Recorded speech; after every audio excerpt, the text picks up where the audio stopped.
Sorry to bother you. Come on, it's probably not worth it. Everyone knows that the Greeks and Romans invented everything anyway. Oh, did they now?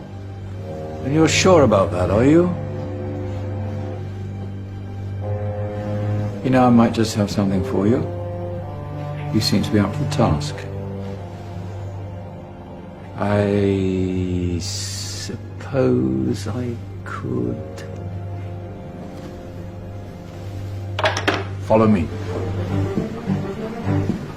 I've got just the book for you.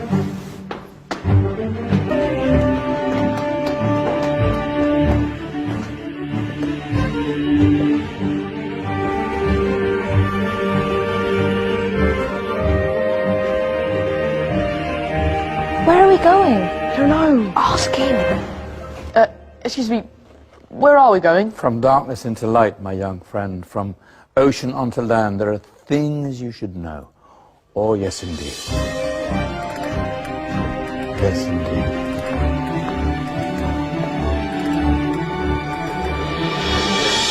Now, I know I left it around here somewhere.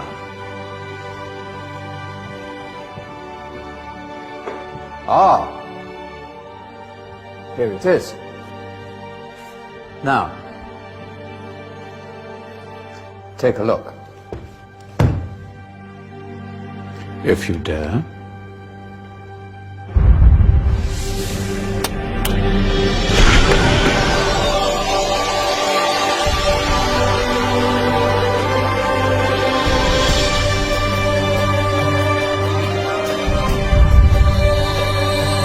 What's going on? Welcome to the Dark Ages, or as it should be known, the Golden Ages. Who are you? I am Al-Jazari, engineer and ingenious inventor. I thought you said this was the Dark Ages. It doesn't look very dark. That's because it's all a matter of perspective, my soon-to-be illuminated friend. Of course, there are parts of the world that weren't dark at all, but in a civilization that stretched from Spain to China, the golden rays of discovery and invention shone over everything. What civilization? The Muslim civilization, my young friend. Through scholars and scientists of various faiths, some of the most important discoveries known to man were made at this time. Discoveries that drew on knowledge of the ancients, but have more connections with your modern world than you could possibly ever imagine. Like what? Well, all sorts of things. I've got to get a picture of this. I knew it was a good idea. Who are you? Allow me to introduce Ibn al-Haytham, a great scientist whose ideas led to the invention of the camera. You invented the camera? I laid the foundations for modern cameras by explaining how our eyes work. I found a way of projecting an image onto another surface through a small hole in a dark room, later called camera obscura. Think of all the things that evolved from this discovery. Cameras, cinema, all share the same principle. Cool. Look out below! Who's that? That's my good friend, Abbas ibn Farnas, who gazed up to the heavens, passionate in his belief that man could fly. Whoa.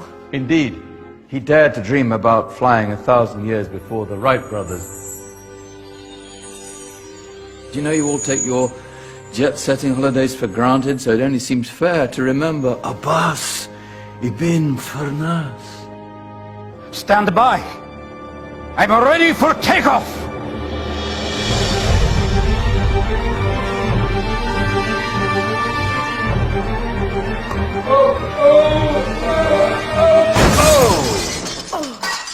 You did forget one thing, though.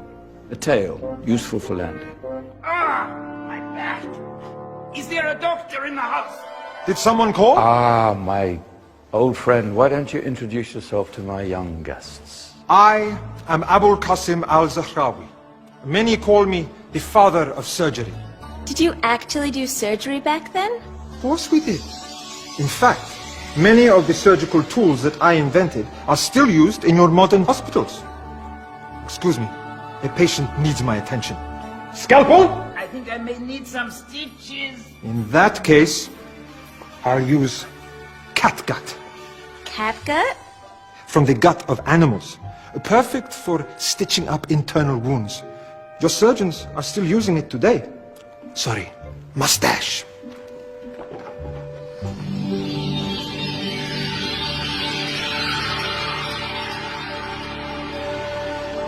Who's she? That's Mariam al-Astrolabi, one of the many brilliant women of her time. She made Sophisticated astrolabes. Astro what? Astrolabes. They show the sky and the stars on a small flat plate you can hold in your hand. Think of them as ancient calculating or timekeeping devices. Today you have your watch, your compass, satellite navigation, helping people and explorers travel the world. Science at its brilliant best. And all these things were developed during the Golden Ages. No, that's just the tip of the iceberg.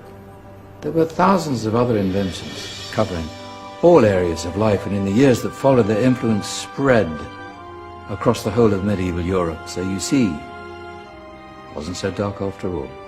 What about you? Me? What did you invent? Well, I don't want to be big-headed, but I made some groundbreaking advances in engineering. I suppose my most significant discovery converted rotary motion into linear motion using a crank and connecting rod. It's essential in pumps and engines. In fact, I've no idea how the Industrial Revolution could have happened hundreds of years later without such a device. Not that I ever get the credit I deserve. But my crowning glory was my amazing time-telling machine. My legendary elephant clock.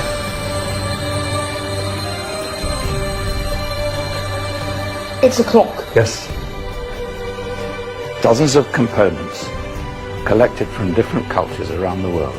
Indian, Greek, Arabian, Egyptian, Chinese. Wow. A United Nations clock. That is pretty cool. Does it actually tell the time? Wow, yes, of course. If it wasn't for me, thousands of people would be late for everything. Speaking of time, we better get you back. And remember, spread the word. This was a golden age, and I've only shown you a tiny part of this wondrous time. There are countless other scientists and inventions directly connected to your modern world. You're just going to have to find out for yourselves. No, wait.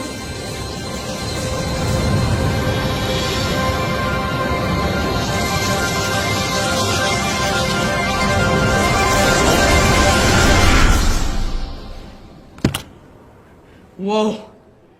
Did you? Yeah. That wasn't quite so boring. Come on, we're gonna be late.